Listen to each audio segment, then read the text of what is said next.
Kak, bahas Ratu Kecantikan yang unplay saat penyelenggaraannya di negara sendiri. Banyak nih. Hai, ini Alpayet. Bagi yang pertama kali mampir, salam kenal. Kalian udah subscribe belum sih? Kalau belum, silahkan tekan tombol subscribe.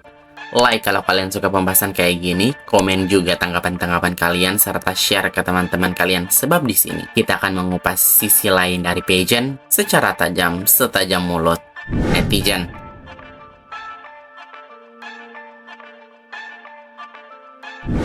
House country atau negara tuan rumah dalam kontes kecantikan berperan penting sebagai penyelenggara utama yang menyediakan venue, akomodasi, dan logistik bagi para peserta dan kru. Mereka bertanggung jawab atas kelancaran serta mulai dari karantina hingga malam final, sekaligus memanfaatkan momen ini untuk mempromosikan budaya, pariwisata, dan citra negara di mata dunia. Selain berdampak pada peningkatan ekonomi lokal, status sebagai host juga dapat mendongkrak posisi diplomatik dan menarik investasi. Meski tidak secara resmi diakui, negara tuan rumah kerap mendapat sorotan lebih sehingga wakilnya berpotensi tampil lebih menonjol di kontes tersebut. Tahun 2012 menjadi sorotan dalam dunia kontes kecantikan karena ketiga ajang internasional tertua, Miss Universe, Miss World, dan Miss International, sama-sama dimenangkan oleh wakil negara tuan rumah. Olivia dari Amerika Serikat menang di Miss Universe yang digelar di Las Vegas. Yu Wengxie dari Tiongkok menang di Miss World yang diselenggarakan di Ordos. Dan Ikumi Yoshimasu dari Jepang menang di Miss International yang berlangsung di Okinawa, Jepang. Fenomena langka ini memicu spekulasi tentang adanya keberuntungan tidak langsung bagi tuan rumah, mulai dari sorotan media hingga potensi pengaruh di balik layar. Untuk lebih lengkapnya tentang menang di kandang sendiri, aku sudah buatin video tersendiri di video ini. Sebab kali ini kita hanya akan membahas perwakilan negara tuan rumah yang unplaced. Miss Universe.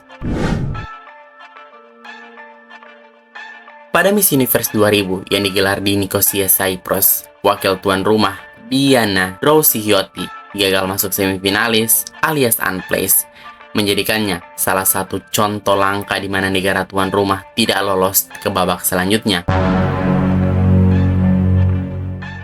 Untuk 2 tahun berturut-turut, Puerto Rico jadi tuan rumah setelah tahun sebelumnya berhasil memenangkan kontes melalui Dennis Quinones. Namun pada Miss Universe 2002, wakil tuan rumah, yaitu Isis Kesalduk, sayangnya tidak berhasil masuk semifinalis atau unplaced, meskipun dia berhasil meraih gelar Miss Photogenic.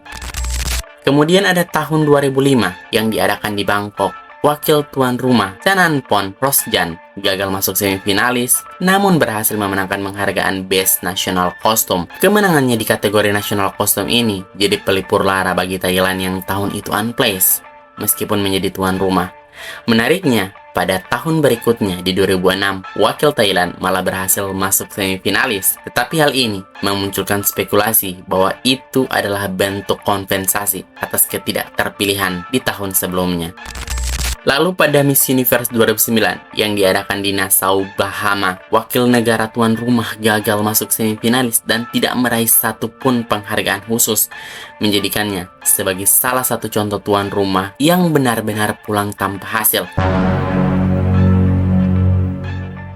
Padahal Bahamas ini belum pernah play sebelumnya di ajang ini, dan momen sebagai tuan rumah diharapkan dapat menjadi peluang emas, namun justru berakhir tanpa pencapaian. Baru pada Miss Universe 2021, Bahamas akhirnya mencetak sejarah lewat Chantal O'Brien yang berhasil masuk ke top 10, menjadi wakil pertama negaranya yang pernah lolos ke babak semifinalis Miss Universe.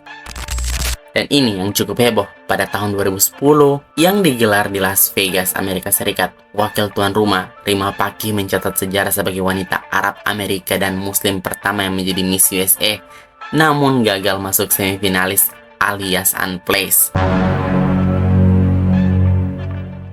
Satu hal langkah bagi tuan rumah sekaligus pemilik ajang, ia juga tidak membawa pulang satu penghargaan apapun. Meskipun glam shot dirinya yang menampilkan pose top plus dengan body painting sempat menuai kontroversi, ditambah lagi dengan kemunculan foto lama di kelas Striver 101 dan tuduhan tak berdasar atas afiliasi politik. Kasus Rima Fakih menjadi salah satu momen paling kontroversial dalam sejarah keterlibatan tuan rumah di ajang Miss Universe. Lanjut pada Miss Universe 2013, keputusan Donald Trump membawa ajang ke Moskow mengejutkan banyak pihak karena Russia dikenal konservatif terutama terhadap isu-isu HAM dan lagi bete. Spekulasi pun bermunculan bahwa pemilihan Russia sebagai tuan rumah berkaitan hubungan dengan bisnis dan kedekatan Trump dengan oligarki Russia. Sementara itu, wakil tuan rumah Elmira Abrazakova Miss Russia 2013 yang berasal dari etnis minoritas Tatar justru menghadapi gelombang kebencian dan rasisme dalam negerinya sendiri setelah kemenangannya.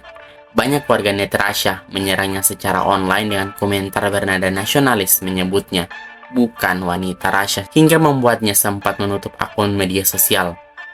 Harapan publik bahwa Russia akan kembali place di kontes kecantikan yang digelar di negeri sendiri pun pupus karena Elmira unplaced dan tidak meraih penghargaan apapun. Kombinasi antara politik ajang, kontroversi etnis, dan kegagalan tuan rumah menjadikan edisi 2013 salah satu yang paling kontroversial sepanjang sejarah Miss Universe. Dan ini yang terakhir di ajang Miss Universe ialah pada 2021 yang secara mengejutkan dan penuh kontroversi karena Miss Universe digelar di Eilat, Israel. Sejumlah pihak menyerukan boikot dan alasan politik. Meskipun menjadi wakil tuan rumah, wakil Israel gagal masuk semifinalis dan tidak meraih penghargaan apapun. Sayang banget. Miss World. Pada Miss World 2000 yang digelar di London, Inggris selaku tuan rumah justru gagal mencetak prestasi karena wakilnya, Miss England, tidak masuk semifinalis alias unplaced. Kemudian, di Miss World 2002 yang semula direncanakan di Nigeria akhirnya dipindahkan ke London karena kerusuhan besar, namun justru menghasilkan ironi. Inggris sebagai tuan rumah pengganti gagal place sementara Nigeria yang batal menjadi tuan rumah akibat tekanan malah berhasil masuk ke semifinalis. Momen ini mempertegas bahwa status sebagai tuan rumah tidak selalu sejalan dengan prestasi, bahkan bisa berbalik arah secara tak terduga. Lanjut ke Miss World 2015 yang digelar di Sanya, China, mencatat sejarah sebagai pertama kalinya wakil Tiongkok gagal masuk semifinalis saat menjadi tuan rumah. Wakilnya, Zhao Tingting, mencetak unplaced di tengah ekspektasi tinggi publik lokal. Kegagalannya ini menegaskan bahwa status sebagai tuan rumah tidak selalu menjamin keberhasilan di ajang Miss World. Dan terakhir, di Miss World 2006, sepenuhnya digelar di Polandia, menandai pertama kalinya ajang ini diadakan di negara Eropa Timur, di luar Inggris. Meski tampil sebagai tuan rumah, wakil Polandia gagal masuk semifinalis alias unplaced. Kontes ini dimenangkan oleh Tatiana dari Republik Ceko. Miss Internasional. Di Miss Internasional 2009 yang digelar di China dengan harapan tinggi terhadap wakil tuan rumah Wang Qian. Namun meskipun China menjadi pusat perhatian sebagai penyelenggara, Wang Qian gagal masuk semifinalis alias unplaced. Meskipun begitu, ia tetap meraih penghargaan khusus Miss Friendship 2009, menjadikannya satu-satu bentuk pengakuan yang diterima China saat menjadi tuan rumah tahun itu.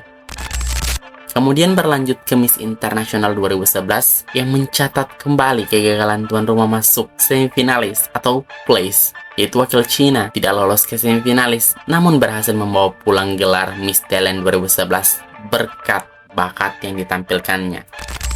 Lanjut pada Miss Internasional 2012, Jepang mencetak sejarah lewat kemenangan Ikumi Yoshimatsu yang menjadi wanita Jepang pertama memenangkan gelar tersebut. Sejak ajang ini dimulai pada tahun 1960. Namun setelah kemenangan gemilang itu, Jepang justru mengalami tren unplaced beruntun saat menjadi tuan rumah. Mulai dari 2013, 2014 hingga 2015. Wakil tuan rumah gagal masuk semifinalis 3 tahun berturut-turut. Meskipun begitu, 2 di antaranya masih meraih penghargaan spesial. Rira sebagai Miss Friendship dan Arisa untuk Best National Costume. Dan tahun 2019 hingga 2023, Jepang terus menjadi tuan rumah Miss Internasional. Namun perwakilannya konsisten gagal place di setiap edisi. Miss Earth. Dimulai dari Miss Earth 2007 yang digelar di Quezon City, Filipina, menjadi sorotan karena untuk pertama kalinya wakil tuan rumah Filipina gagal masuk semifinalis alias unplaced. Kejadian ini cukup menghebohkan negara Filipina karena sebelumnya Filipina selalu play saat menjadi tuan rumah. Kegagalan ini menciptakan perdebatan antara apresiasi terhadap objektivitas penjurian dan kekecewaan publik lokal atas hasil yang dianggap memalukan di ajang yang digelar di negara sendiri. Berlanjut ke Miss Earth 2016 yang digelar di Pasay City, Filipina, menjadi salah satu edisi paling kontroversial, khususnya karena wakil tuan rumah, Imelda, gagal masuk ke semifinalis. Meski sebelumnya, Filipina sudah 2 kali beruntun memenangkan ajang Miss Earth, kegagalan ini memicu kontroversi besar. Dia mengkritik sang pemenang Ekuador, Fake, dalam sebuah video, menyatakan bahwa gaunnya dipinjamkan kepada pemenang. Miss Supranasional. Pada Miss Supranasional 2024 yang diselenggarakan di Polandia sebagai tuan rumah, tercatat sejarah baru karena untuk pertama kalinya sejak awal penyelenggaraan, wakil Polandia gagal masuk ke babak utama top 25. Perwakilan Polandia tidak berhasil place meskipun Polandia selalu menjadi tuan rumah yang konsisten menghadirkan wakilnya ke tahap selanjutnya. Hal ini sekaligus menandai perubahan signifikan dalam catatan prestasi Polandia di ajang ini. Miss Grand Internasional. Dan kita udah sampai di penghujung video, di mana pada Miss Grand Internasional 2021 yang digelar di Bangkok, Thailand, tercatat sejarah baru untuk pertama kalinya wakil tuan rumah gagal masuk ke babak utama atau unplaced. Wakil Thailand yang biasanya selalu place justru tidak berhasil melaju, menandai perubahan signifikan dalam kontes ini. Atau mungkin karena wakil Thailand saat itu bukanlah pemenang utama dari Miss Grand Thailand sehingga dia unplaced. Well, itulah pembahasan yang cukup panjang dan rumit. Semoga kalian gak bosan nontonnya dan enaknya bahas apa lagi di video selanjutnya.